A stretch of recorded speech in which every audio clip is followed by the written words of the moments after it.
வணக்கம். இந்த பதிவில் நம்ம என்ன பார்க்க போகிறோம் அப்படின்னு பார்த்தீங்கன்னா, வராகி அம்மனை பற்றி தான் பார்க்க போகிறோம். இவங்க வந்து லலிதா அப்படின்னு சொல்லக்கூடிய ராஜராஜேஸ்வரிக்கு போர்ப்படை தளபதியாக இருக்கக்கூடியவர், வலதுகரமாக இருக்கக்கூடியவர். தண்டினி தர்மினி அப்படின்னு சொல்லக்கூடிய நாமம் படைத்தவள். வராகின்னு சொல்லுவாங்க, பன்றி முகத்தாய். சப்த மாதர்களில் ஒருவரான இவர் வந்து பக்தர்களின் குறைகளை வந்து மிக விரைவில் வந்து சரி செய்யக்கூடியவள்.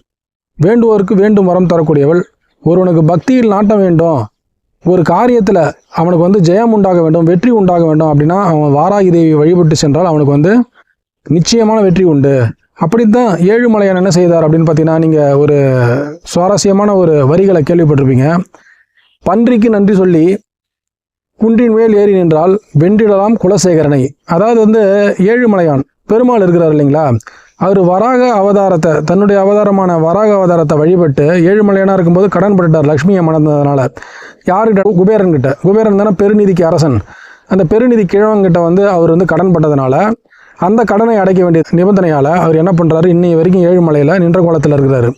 அப்போ அவர் வந்து பன்றி வராகமுக தெய்வத்தை வழிபட்டு அந்த பூமியை பிளந்தனால் எழுப்பப்பட்ட அந்த ஏழு மலையில் இருக்கக்கூடிய அந்த வராக பெருமானை வழிபட்டு நின்ற கோலத்தில் அங்கே இருந்து அவர் வந்து இன்னைய வரைக்கும் தான் பட்ட கடனை அடைத்து கொண்டிருக்கிறார். அவருக்கு வந்து எப்பொழுதுமே அவர் வற்றாத நிதிக்கு அவரும் ஆளாயிட்டார். அவர் உங்களுக்கே தெரியும் திருப்பதியை பற்றி.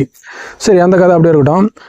அதாவது அந்த வார்த்தைகள் என்ன சொல்லுது அப்படின்னு பார்த்தீங்கன்னா, அப்போ பன்றிக்கு நன்றி சொல்லி குன்றின் மேல் ஏறி நின்றால் வென்றிடலாம் குலசேகரன் அப்படின்றது தான் வந்து பார்த்தீங்கன்னா ராஜராஜ சோழன் போன்றவர்களுக்கும் பொருந்தும்.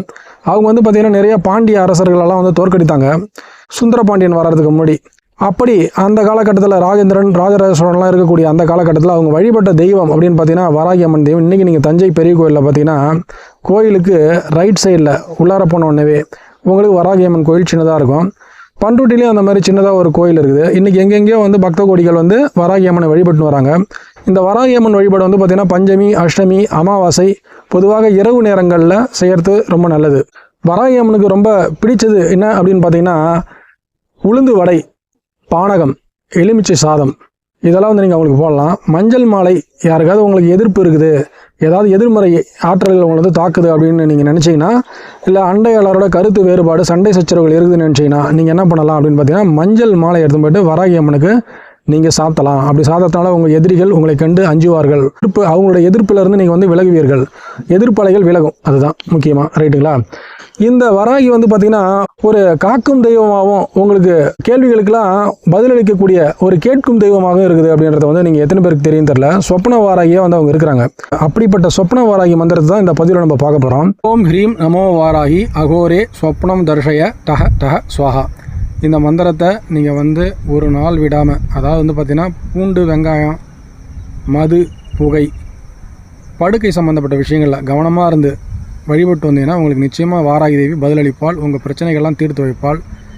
இந்த மந்திரத்தை நீங்கள் ரெகுலராக சொல்லிட்டு இருந்தீங்கன்னா உங்களுடைய கேள்வி எதுவாக இருந்தாலும், உங்களுடைய பிரச்சனைக்கான கேள்வி, இல்லை ஏதோ ஒரு விஷயத்துக்காக நீங்கள் ஒரு விடை தேடிட்டு இருக்கிறீங்க அப்படின்னா அந்த கேள்வியை மட்டும் வச்சுட்டு இந்த மந்திரத்தை நீங்கள் இரவில் படுக்க போகிறதுக்கு முடி ஒரு 108 தடவை தூக்கம் வர வரைக்கும் கூட நீங்கள் சொல்லிக்கிட்டே இருந்தீங்கன்னா உங்களுக்கு நிச்சயமாக வராகி அம்மன் வந்து சொப்பனத்தில் அதற்கான ஒரு பதிலையோ இல்லை அது ஒரு காட்சியாகவோ காட்டி உங்களுக்கு ஒரு தீர்வை வந்து நிச்சயமாக வழங்குவா அப்படின்றது உறுதி. அதனால் இந்த மந்திரத்தை ரொம்ப நேர்த்தியாக சொல்லிவிடுவாங்க. மேலும் இந்த பதிவில் வந்து ஒரு சுயம்பு வாராகி ஒரு மரத்தில், ஒரு கடலூர் மாவட்டத்தில் ஒரு ஆலமரத்தில் உருவாகி இருக்கிறத நான் பார்த்தேன். அதையும் நீங்கள் வந்து பாருங்கள், பார்க்குறதுக்கே ரொம்ப கண்கொள்ளா காட்சியாக இருக்கும்.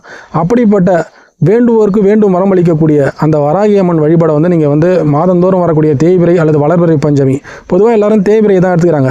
தேய்பிரை பஞ்சமியிலே கூட நீங்கள் வழிபடுங்க. 2 பஞ்சமிலையும் வழிபடலாம். அஷ்டமி 2 அஷ்டமிலையும் வழிபடலாம். தேய்பிரை வளர்பிறைலாம் கிடையாது. 2 அஷ்டமியும் வேறு வேறு விதமான கோர்ஸாக இருந்தால் கூட உங்களுக்கு நிச்சயமாக நற்பலன்களை தரும். அதே போல் அமாவாசையிலையும் வழிபடலாம். எல்லா நாள்லையும் வழிபடலாம். இரவில் வந்து நீங்கள் தூங்குறதுக்கு முன்னாடி வழிபட்டிங்கன்னா ரொம்ப நல்லது. வராகி அம்மன் வந்து பார்த்திங்கன்னா உங்கள் குறைகளை வெகு விரைவில் தீர்க்கக்கூடிய ஒரு அம்பாளுங்க. அதனால் வந்து இவளை வந்து மனம் உகந்து அப்படியே நீங்கள் வந்து பிடிச்சிக்கினீங்கன்னு வச்சுங்களேன், உங்களை அவள் கைவிடவே மாட்டாங்க. அதனால தான் வந்து சோழர்கள் வந்து பார்த்திங்கன்னா மிகப்பெரிய வெற்றிகள்லாம் அடையிறதுக்கு காரணம் வந்து இந்த வராகி அம்மன் வழிபாடு தான். மார்க்கண்டேய புராணத்தில், அதாவது தேவி பாகவதத்தில் இந்த வராகி அம்மனுடைய சிறப்பு வெகுவாக போற்றப்பட்டிருக்கும். ஏன்னா தேவிக்கே வந்து பல விஷயங்களில் வந்து போர்ப்படை தளபதியாக இருந்து இவ தான் தளபதியே, இவ தான் வந்து அவருடைய படைக்கே தளபதி. அப்படிப்பட்ட ஒரு தண்டினியாக, ஒரு தர்ம தேவதையாக இருக்கக்கூடியவள். இவளுக்கு வந்து பார்த்திங்கன்னா அதர்மம் பிடிக்கவே பிடிக்காது. மது, மாமிசம் இவகிட்ட போகவே கூடாது. அடுத்து வந்து பார்த்திங்கன்னா நீங்கள் வந்து இந்த உபாசனையில் இருக்கிறீங்கன்னா கண்டிப்பாக மது, மாமிசம் இதெல்லாம் தவிர்க்கணும். மாமிசம்னா இறைச்சி சாப்பிட்றத தவிர்க்கணும். படுக்கை சம்மந்தப்பட்ட விஷயங்களில் கொஞ்சம் கவனமாக இருக்கிறது நல்லது இந்த வழிபாட்டின் போது. அப்படி நீங்கள் வந்து குறைந்தபட்சம் ஒரு வாரத்துலேருந்து 14 நாளுக்குள்ளாரவே உங்களுக்கு வந்து நல்ல ரிசல்ட்லாம் கிடைக்க ஆரம்பிக்கும் இந்த வராகி வழிபாட்டில். வராகி அம்மன் மூல மந்திரம் ஒன்று இருக்குது, அதை வேறு ஒரு பதிவில் பார்ப்போம். இந்த பதிவை பொறுத்த வரைக்கும் நம்ம வந்து சொப்ன வராகி அப்படின்றத தான் நம்ம பார்த்தோம். அந்த சொப்ன வராகி மந்திரத்தை நீங்கள் வந்து கவனமாக வந்து கேட்டு மறுபடியும் ஒரு தடவை நான் சொல்கிறேன். ஓம் ஹ்ரீம் நமோ வாராகி அகோரே ஸ்வப்னம் தர்ஷய டஹ டஹ ஸ்வாஹா. இந்த மந்திரம் தான் அது. இதை வந்து நீங்கள் வந்து உருவேற்றிக்கிட்டே வந்தீங்கன்னா உங்களுக்கு நிச்சயமாக அந்த வாராகி வந்து உங்கள் கேள்விக்கான பதிலை, உங்கள் பிரச்சனைக்கான சொல்யூஷனை உங்கள் கனவுல வந்து உங்களுக்கு தருவா. தோன்றா துணையாக இருப்பாள். அதாவது வந்து பார்த்திங்கன்னா மோழல் போன்ற முகமுடையவள், கேழல் மாமுக கேசவ சக்தி தான் அவள். இதில் வாழல் கொண்ட வாராகி கேழலும் சூழல் கொண்டு ஊழல் துளைப்பமாள்.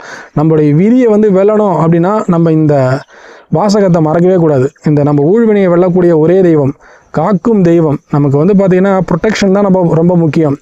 நம்ம எல்லாத்தையுமே போட்டுட்டு பயிரெலாம் வச்சுட்டு நம்ம வீட்டுக்குள்ளார இல்லை வயலில் வேலியே போடாமல் ஆடு மேய விட்டா எப்படி இருக்கும்? அப்படி தான் நம்ம வந்து எப்பொழுதுமே அச்சம் பயம் கவலையிலே வாழ்ந்துட்டு இருந்தால், குழப்பத்திலே வாழ்ந்துட்டு இருந்தால் நம்ம அடுத்த கட்டத்தை நோக்கி பயணிக்கவே முடியாதுங்க. அதனால் அச்சம் பயம் கவலை குழப்பம் நமக்கு ஏற்படக்கூடிய இடர்கள் தடைகள் எல்லாத்தையும் நிவர்த்திக்கக்கூடியவள் தான் இந்த வராகி அம்மன். இவளை வழிபட்டுங்க. இவளை வழிபடும்போது உங்களுக்கு நிறைய பிரச்சனைகள் செலவாக நீங்களே பார்ப்பீங்க. மற்றொரு பதிவில் சந்திப்போம். வராகி மூல மந்திரத்தை வேறு ஒரு பதிவில் நான் உங்களுக்கு சொல்கிறேன். இந்த அளவில் இந்த பதிவில் போகுதுன்னு நினைக்கிறேன். நன்றி.